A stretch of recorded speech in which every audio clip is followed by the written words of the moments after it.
Hello, and welcome back to Let's Play I Wanna Be The Barrage.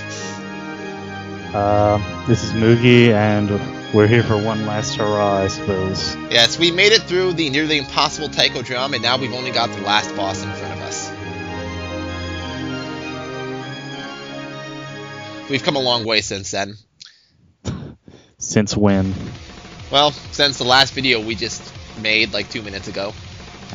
So anyway, yes. I have no idea who this guy is. I presume that he's from some 80s anime that random people like fangasm over constantly. I don't know, it might be from a video game, so... I suppose that's possible too. So, anyway, this boss looks incredibly intimidating if you just see a video of it. Because it's very long, and there's a lot of really dense bullet patterns. But the truth of the matter is that this guy is an endurance test, and that if you learn what he does, he's not so bad. Like, this pattern, it looks really intimidating, but there's just a safe spot in the corner. Yeah, the author said over the course of the game he ended up scrapping a lot of attacks that were too hard, but he also put a lot of them here, just kind of randomly. And this looks like a giant clusterfuck, but there's also a safe spot. If I am about one kid width from the left-hand wall, then everything here misses me until the music gets to a certain point when I need to move about another kid width to the right. So all this staticness and all this learnability combines to make this attack much easier than the taiko drum, even though the taiko drum is, you know, 1/3 of the length. I gotta say, this guy's attacks kind of look cool, though. Yeah, it does. It's an impressive looking attack. This is actually one of the hardest parts of it, because the green balls here are extremely random, and you don't have much time to read them before you have to move and get into the gaps. So again, with the kid being a slow piece of shit, you can get stuck pretty easily. Yeah, and this looks really easy because it's a simple pattern and it's fairly static, but it's actually incredibly difficult because the movements you have to do are so precise, and the bullets are traveling pretty fast. So it took me quite a while to learn the actual timing that you have to use to survive. Yeah, anybody who's played I Wanna Be The Guy can tell how hard it is to actually jump like that. And of course, this isn't the end. Why would it be? So, like any good final boss, he has a second form.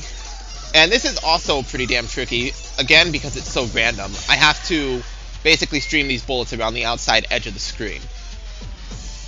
Lovely music here, by the way. Yes, I'm actually going to edit some of this music to make it a little more, like, palatable to people who have different ears.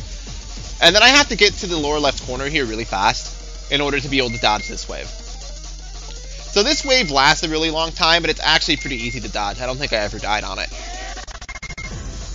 And you never died on this. No, I mean, the reasons it's so easy to dodge are that the bullets are small, you have plenty of time to read them, and they're not traveling so fast that they overpower the kid's own movement ability. The taiko drum probably looks a lot easier than this to the untrained eye, but I'm going to just say, I'm going to ask you to play it once, and then you might understand just how much the kid's slow speed and the bullet's giant hitboxes and fast speeds make the taiko drum a complete nightmare compared to this kind of thing. And as a regular human being, I have to say all of this is probably basically impossible, so don't listen to Kefit. Well, this final streaming portion is actually pretty easy, I think, even for normal human beings, maybe. Oh, what the fuck am I even saying? I have no idea anymore. I'm not...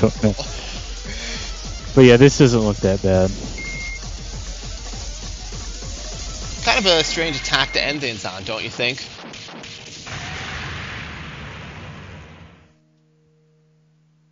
Oh, come on, you're not even going to play along? Oh, whatever. So, of course, and like there we go. Final boss, he has a third and ultimate form. Which really is that ultimate, because this isn't the hardest part of the attack. Not even close. And if you know the song, you can tell how long it's going to last. And I hope you know the song, because there's no life bar now. I never noticed that. I guess you're right. I mean, not that you have time to really look at the life bar during an attack like this at any point. Because... It's good to have. Yeah. But this is a pure reading challenge. So the bullets are pretty slow. In fact, they're extremely slow. And at least for now, they're not very dense, although they grow in density as this attack continues. But it's a really complex attack. Everything's random, and there's a whole shitload of different bullet types. Although the shitload of different bullet types actually makes it easier to compartmentalize this attack and read everything for someone who's skilled in danmaku reading like me. Speaking of which, I think this is the only boss that uses apple bullets. I think you're right, now that I think of it. I've never realized that before. I do believe that he uses every single bullet type in the game. Yeah, well, it only makes sense since he's the last boss and all.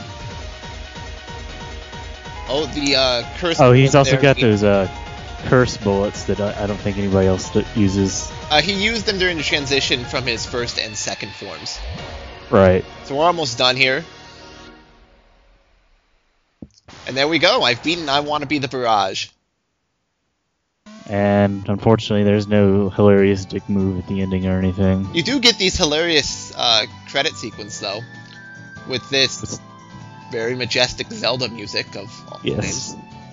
From Link to the Past, which is totally the best Zelda game.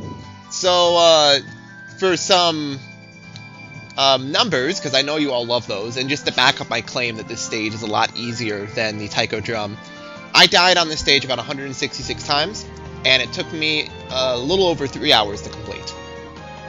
So certainly a lot better than dying 1,600 times on the Taiko Drum over the course of 10 hours. Yeah, so... The main challenge of the stage comes from the fact that it's close to 6 minutes long, which is both an endurance test in just being able to maintain your concentration with this sort of intense danmaku that long, and a test of being able to learn 6 minutes of danmaku. Right, I was going to comment that you didn't have any montage mode this time around. It was just all one play. Yeah, and there's actually 2 test players for this game. I feel kind of sorry for them, because that means they had to beat the Taiko Drum.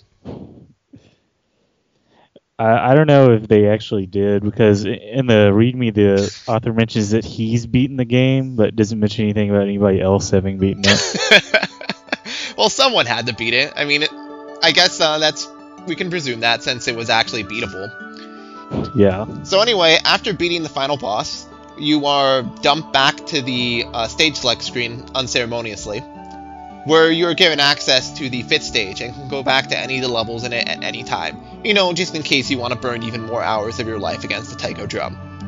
And I believe Kevin's going to post a save file, so yes, I will. Lesser beings can mess around with the game. You can find the save for this game of I Wanna Be the Guy with everything complete and with access to all the extra stages in the description for this video. So make sure you download it and check it out and see just how impossible all of this bullshit actually is. I will do that, and you should all do it too. Alright, so that's all we've got for I Wanna Be the Barrage, but we've actually got a demo for I Wanted to Be the Barrage 2, and we'll be showing that off in just a couple of days. Alright, until then, see ya.